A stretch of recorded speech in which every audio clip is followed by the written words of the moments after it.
There's a method people across America are using to grow fresh vegetables, herbs, and fruit without spending a single dollar. No expensive raised beds from Home Depot. No brand name fertilizer. No drip irrigation system that costs more than your grocery bill. Just things that would literally end up in a dumpster tomorrow. And here's what's wild. These resources disappear every single day, completely unused, behind your local grocery store, in abandoned lots down the street, in your own backyard. Over the next few minutes, you'll learn how to solve every single limiting factor in gardening. Beds, soil, water, compost, seeds, completely for free. Everything you need is already around you. What if the only thing standing between you and a thriving garden isn't money, but the belief that you need it? The garden industry has spent decades convincing Americans that growing food is complicated and expensive. New raised bed kits, premium potting mix, slow-release fertilizer, automated watering systems, all of it sold to you as essential.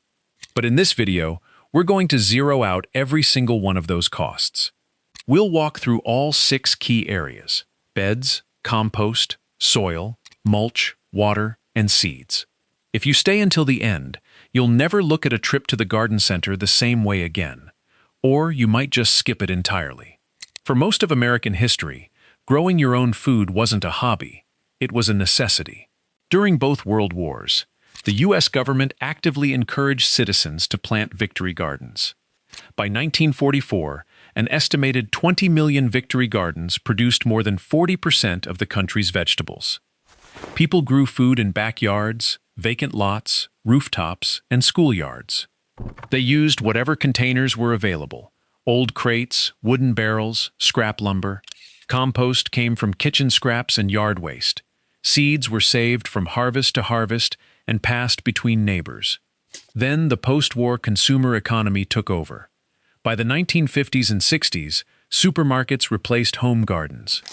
Lawn culture replaced food culture, and a multi-billion-dollar garden industry quietly filled the space left behind, selling back to Americans the very tools and knowledge that had once been common and free.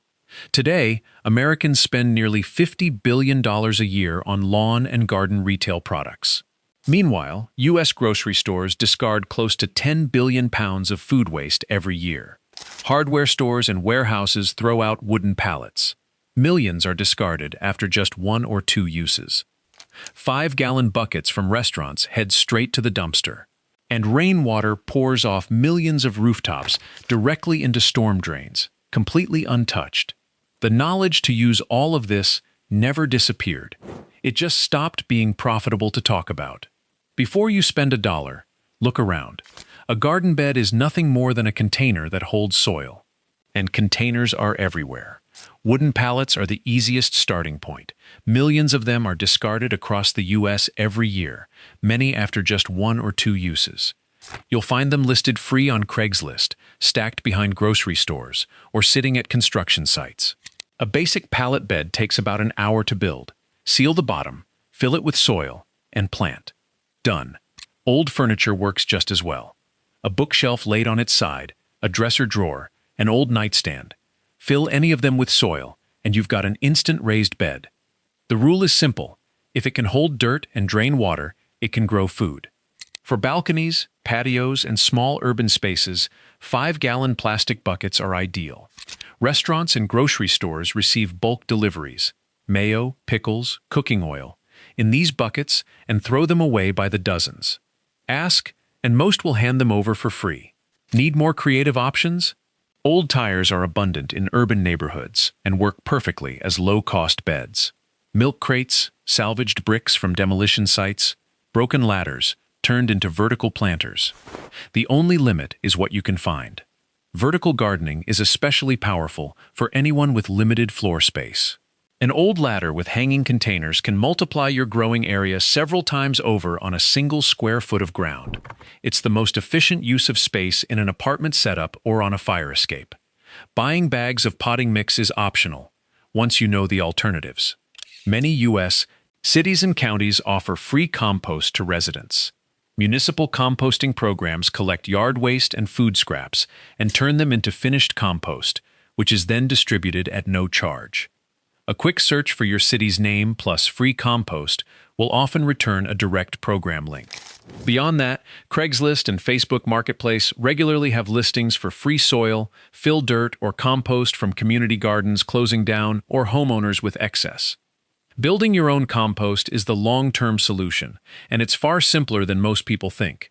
3 pallets nailed or wired together make a functional compost bin in minutes. Into it goes kitchen waste, fruit and vegetable scraps, combined with yard waste and paper. The key ratio to aim for is roughly equal parts browns and greens. Browns are dry, carbon-rich materials like dead leaves, cardboard, and paper. Greens are nitrogen-rich materials like fresh grass clippings, kitchen scraps, and coffee grounds. You don't need to measure precisely. Just avoid filling the bin entirely with wet food scraps, which slows decomposition. Coffee grounds deserve a special mention. Coffee shops go through enormous amounts of them daily, and most are happy to set aside a bucket for anyone who asks. It's free nitrogen for your compost, and it saves them a disposal step. Mulch follows the same principle. Fallen leaves collected from your neighborhood, shredded cardboard from Amazon boxes, or grass clippings spread across the soil surface all serve the same purpose. They lock in moisture and block sunlight from reaching weed seeds. Less watering, less weeding, $0 spent. Water and seeds, the 2 things almost everyone buys and almost no one has to. Water from the tap costs money. Rainwater doesn't. A basic rainwater harvesting setup is 3 parts: a gutter, a downspout, and a closed barrel. If your home already has gutters, 90% of the work is done. Redirect the downspout into a barrel, add a mesh screen over the opening to prevent mosquito breeding, and optionally install a simple spigot at the base for easy access. A standard rain barrel holds 50 to 60 gallons, enough to water a standard garden plot multiple times over. For watering, a bucket with small holes punched in the bottom works as a perfectly functional watering can. Slow, even distribution. No purchase required. For those in apartments without roof access, gray water from the household is a largely overlooked resource. Rinse water from washing vegetables, leftover water from boiling pasta, water from a bucket placed in the shower. All of it is usable on garden plants as long as it doesn't contain harsh detergents or chemicals. Seeds seem unavoidable until you start looking. Community gardens with unmaintained plots often have plants that have gone to seed.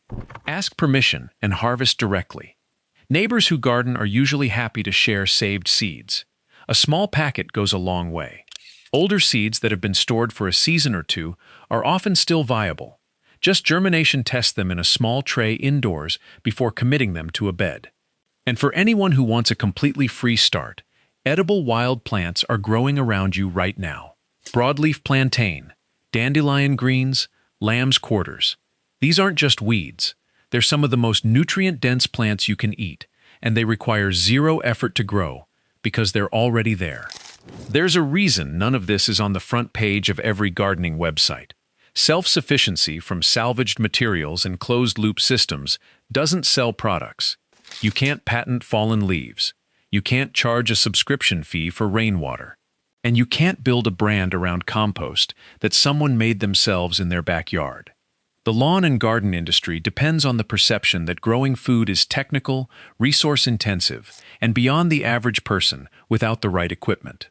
Every new product launch, a soil amendment, a smart irrigation controller, a pre-built raised bed kit, is premised on the idea that the old knowledge is either lost or no longer practical. But the opposite is true. A pallet bed, built and placed correctly, outlasts plenty of retail products. Home compost, given time, can match or exceed bagged commercial compost in biological richness. And rainwater, soft, unchlorinated at ambient temperature, is demonstrably better for most plants than municipal tap water. What can't be patented won't be marketed. What isn't marketed gets forgotten. But forgotten is not the same as gone. The Victory Gardens of the 1940s fed tens of millions of people with no garden centers, no premium soil blends, and no how-to YouTube channels. The method worked then. It works now. You don't need a startup budget. You don't need a backyard. You don't need any prior experience.